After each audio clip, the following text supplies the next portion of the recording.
Greetings from Serbia. Today I want to share a particular type of cookies that's traditionally made here in Serbia. 2 boxes of a freshly baked cookies from a local lady just arrived. You might have seen similar cookies, but you have never tasted something like this.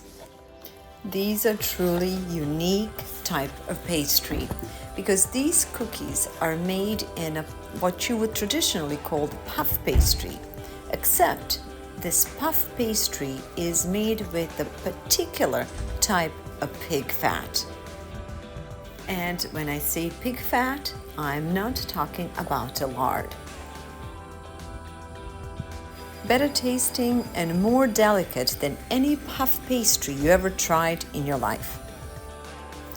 Now, my goal is to learn how to make them while I'm here, so expect the recipe soon.